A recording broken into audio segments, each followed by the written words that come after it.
नमस्कार दोस्तों, कैसे हैं आप सभी लोग। उम्मीद करता हूँ सभी लोग अच्छे होंगे। आजकल कहानियों का सिलसिला जारी है।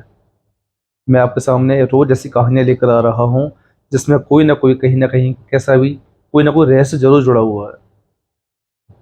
रहस्यमय कहानियाँ, भूत प्रेतों की असली कहानियाँ, ऐसी कहानियाँ जिसमें लोगों ने आत्माओं को अनुभव किया है, उनका एक्सपीरियंस किया है, उन्होंने फील किया है कि हाँ, सच में कोई ना कोई पैरानॉर्मल एक्टिविटीज होती हैं, सच में कहीं ना कहीं भूत होते हैं।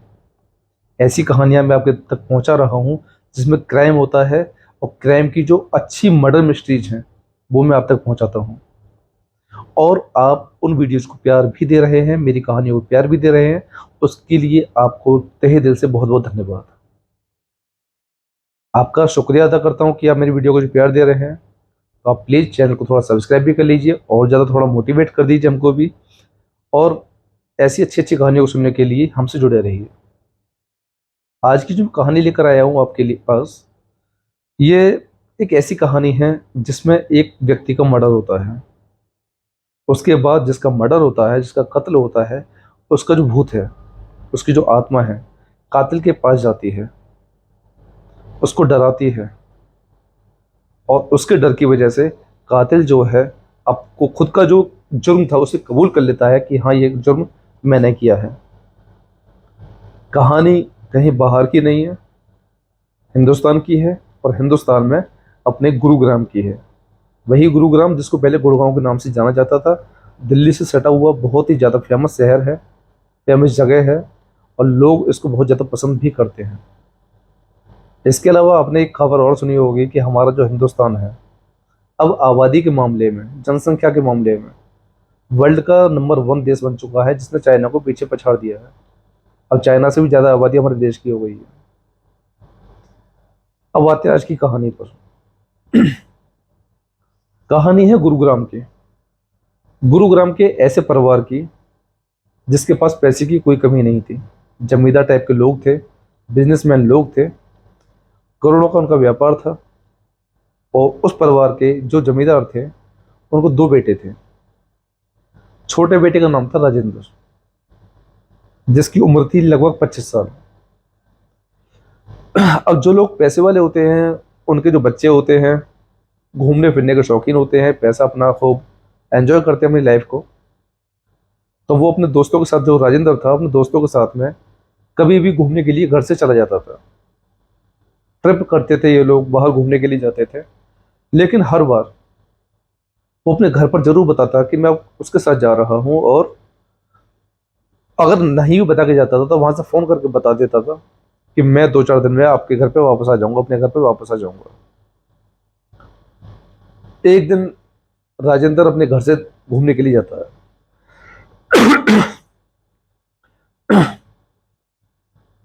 जब वो घूमने के लिए जाता है, लेकिन इस बार राजेंद्र 2-3 दिन वापस घर पर नहीं लौटता। और ना ही राजेंद्र का कोई फोन आता अपने घर वालों के लिए कि वो कहाँ पर है। अब घर वालों को चिंता होने लगती है, उसके माँ बाप को चिंता होने लगती है कि हमारा जो बेटा है 2-3 दिन से घर से गया हुआ है, ना अभी तक उसका कोई फोन आया है, ना वो खुद घर पे वापस आया है। तो उनको लगता है कि हो सकता है वो कहीं अपने दोस्तों के साथ ज़्यादा बिजी हो गया हो, या कोई परेशान हो। माँ बाप जो थे उसकी ढूंढा तलाशी करते हैं। जो जिन जिन दोस्तों को, जो राजेंद्र के जो दोस्त थे, जिसको उसके माँ बाप जानते थे, वो सबसे पूछताछ करते हैं, जानने की कोशिश करते हैं कि राजेंद्र किसके घर पर है, किसके साथ में है। लेकिन जितने भी दोस्त थे राजेंद्र के, वो सब मना कर देते हैं कि इस बार राजेंद्र हमारे साथ में नहीं आया। और जितने भी दोस्त थे वो सब अपने घर पर मौजूद थे। अब माँ बाप की चिंता बहुत ज़्यादा बढ़ने लगी कि जिन दोस्तों के साथ राजेंद्र बाहर घूमने के लिए जाता था, वो सब घर पर हैं, और वो ये कह रहे हैं कि राजेंद्र इस बार हमारे साथ कहीं गया ही नहीं। अब माँ बाप की टेंशन बढ़ने लगी कि उनको 3-4 दिन हो गए थे बेटे को गए हुए, ना तो कोई फ़ोन आया है और ना ही राजेंद्र का कोई अता पता। माँ बाप पहुँचते हैं पुलिस के पास, पुलिस को सारी बातें बताते हैं। पुलिस गुमशुदगी दर्ज करती है और राजेंद्र की ढूंढा तलाशी शुरू कर देती है। पुलिस जो थी, राजेंद्र के जितने भी दोस्त थे उनसे पूछताछ करती है, जो रिश्तेदार थे उनसे पूछताछ करती है। और जहां जहां संभावित क्षेत्र थे, जहां जहां कोई क्लू मिल सकता था, वो हर जगह तलाश करती है, लेकिन राजेंद्र का कोई पता नहीं चल पाता है। माँ बाप भी काफी परेशान थे। हर जगह ढूंढा तलाशा जाता है, लेकिन राजेंद्र का कोई पता नहीं चलता। अब क्योंकि राजेंद्र के जो माँ बाप थे, उनकी अच्छे अच्छे लोगों में उठक बैठक थी, पॉलिटिशियंस को जानते थे। उन्होंने पॉलिटिशियंस तक सारी बातें पहुंचाई कि उनके बच्चे को अब काफ़ी टाइम हो चुका है, लगभग 15-20 दिन हो चुके हैं, लेकिन उनके बच्चे का कोई अता पता नहीं चल पा रहा है। और पुलिस काफ़ी तलाश कर रही है, लेकिन उनको पुलिस के ऊपर डाउट होता है कि हो सकता है पुलिस ठीक से तलाश ना कर रही है। इसलिए वो पॉलिटिशियंस से दबाव बनवाते हैं पुलिस के ऊपर। पुलिस अपना काम पहले से ही कर रही थी, लेकिन पॉलिटिशियंस के जब फोन आते हैं, अधिकारियों को, बड़े बड़े अधिकारियों को फोन आते हैं, तो पुलिस अपनी तलाश को और तेज कर देती है। और जहां जहां हो सकता था पूरी कोशिश करती है राजेंद्र को तलाश करने की, लेकिन राजेंद्र के बारे में कहीं कोई क्लू नहीं मिल पा रहा था कि राजेंद्र है कहाँ पर। लगभग 1.5 महीना हो चुका था ढूंढते ढूंढते। इधर राजेंद्र का एक चाचा ताऊ का बेटा था, रिश्तेदार का बेटा था, रोहताश। एक दिन रोहताश अपने परिवार के साथ राजेंद्र के घर पहुंचता है, और रोहताश के जो परिवार वाले थे, जो रोहताश के माँ बाप थे, वो राजेंद्र के माँ बाप को बताते हैं कि आजकल रोहताश जो है सपने में राजेंद्र को देख रहा है। और राजेंद्र को जो देख रहा है, तो राजेंद्र ये कहता है कि अब आप उसकी ढूंढा तलाशी ना करें, उसका मर्डर हो चुका है, वो अब इस दुनिया में नहीं है,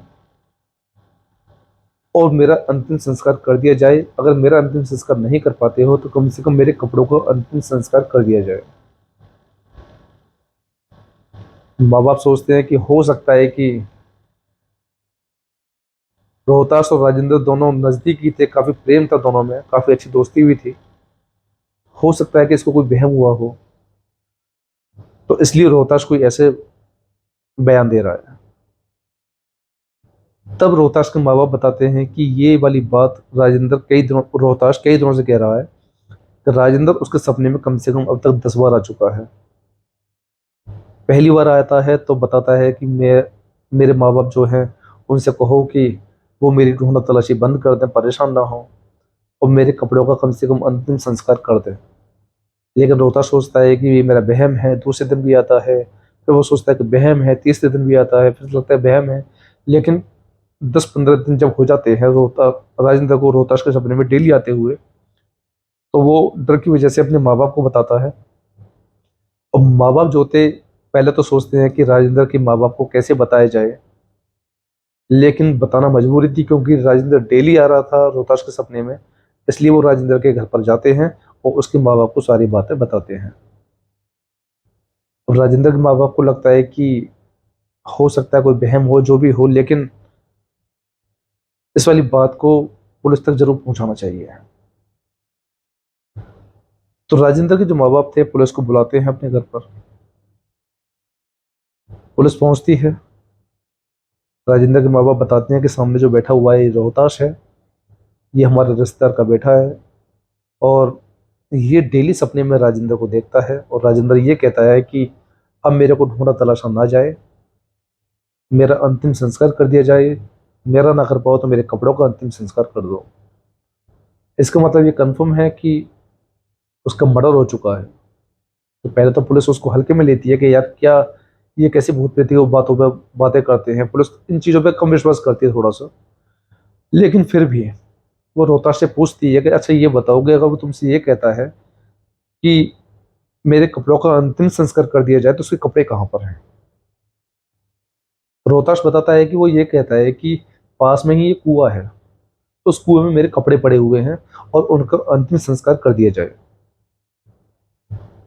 पुलिस रोहताश को लेकर, उसके माँ बाप को लेकर, राजेंद्र के माँ बाप को लेकर उस जगह की तलाश में निकलती है जहां वो कुएं के बारे में बताता है।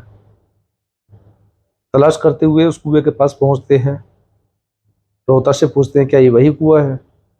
रोहताश कहता है कि शायद ये वही कुआं है जिसके बारे में राजेंद्र मेरे को बताता है। कुआं काफी गहरा था, उसमें पानी भी नहीं था, बिल्कुल सूखा हुआ कुआं था। इतना गहरा था कि ऊपर से उसमें कुछ भी देखना संभव नहीं था। तो वहां की जो पुलिस थी अपने कुछ कांस्टेबल्स को नीचे उतारते हैं, अंदर से वो देखते हैं, तलाश किया जाता है, तो वहां राजेंद्र के कपड़े पड़े हुए थे, खून से लथपथ कपड़े थे। उन कपड़ों को जब ऊपर लेकर आया गया तो माँ बाप जो थे फुट फुट कर रोने लगे, क्योंकि वो राजेंद्र अपने बेटे के कपड़ों को पहचान चुके थे कि राजेंद्र उस दिन घर से इन्हीं कपड़ों को पहनकर गया था।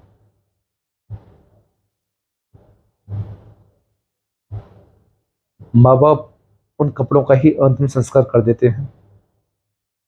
सब कुछ ठीक चल रहा होता है।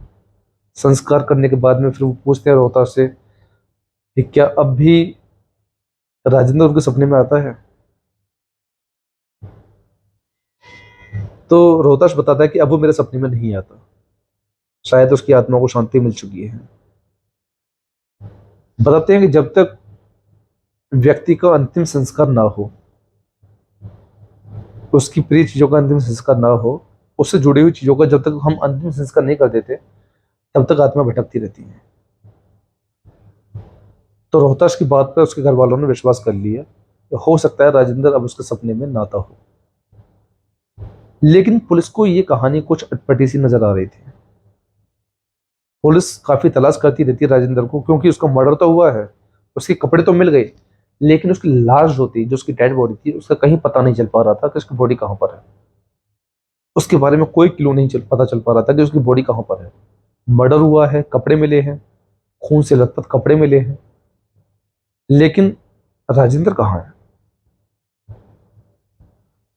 पुलिस इसी सुराग रसी पता रसी में लगी रहती है कि कहीं से भी कैसे भी राजेंद्र की बॉडी जरूर मिलनी चाहिए। जब तक उसकी बॉडी नहीं मिल जाती, जब तक ये कंफर्म नहीं कर सकते कि राजेंद्र मर गया है या उसके जो कपड़े हैं वो उसने कहीं वैसे ही फेंक दिए हैं, क्योंकि बॉडी का कहीं अता पता नहीं चल पा रहा था।